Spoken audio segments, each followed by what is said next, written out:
Eswatini pamoja na Madagascar ndio tutacheza nao. Bila shaka ni timu changa hizi, bado hazijakomaa kwenye bara. Of course, Madagascar bado ni taifa changa sana kwenye mpira.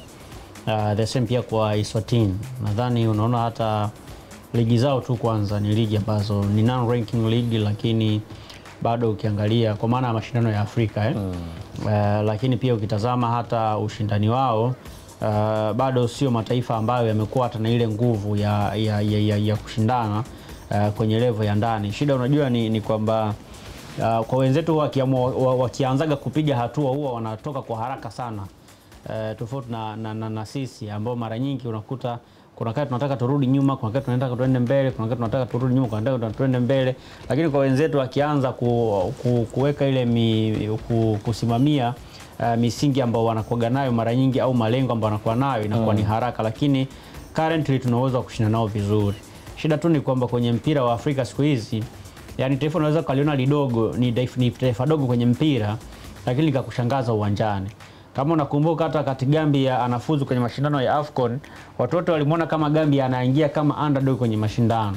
Na kwa sababu ilikuwa ni mara yake ya kwanza, watu walikuwa hawamchukulii sana serious. Lakini angalia alichokuja kukifanya kwenye michuano ya AFCON yenyewe. Alikuja kushangaza wengi. Hakuna mtu ambaye alitarajia.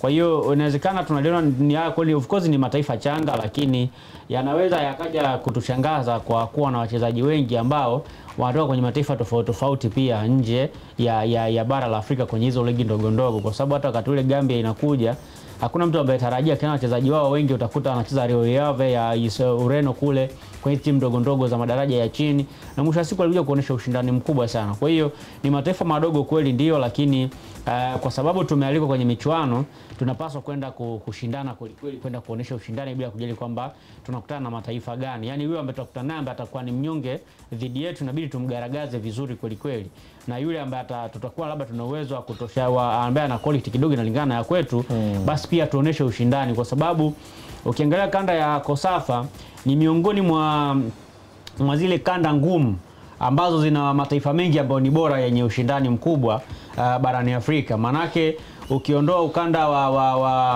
WAF A, WAF B, ukaja ukanda wa kaskazini kule, unakuja sasa Kosafa.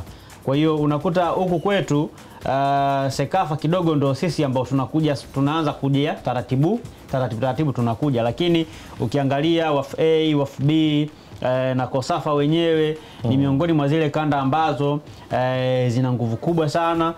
Ukiondoa ukanda wa kaskazini ambao mara nyingi tumeona hata vilabu vyao vimekuwa vikitawala kwenye soka la Afrika, lakini kwa mfano WAF A, WAF B na Kosafa timu zao huwa sio nyingi ambazo ni shindani kwenye bara la Afrika.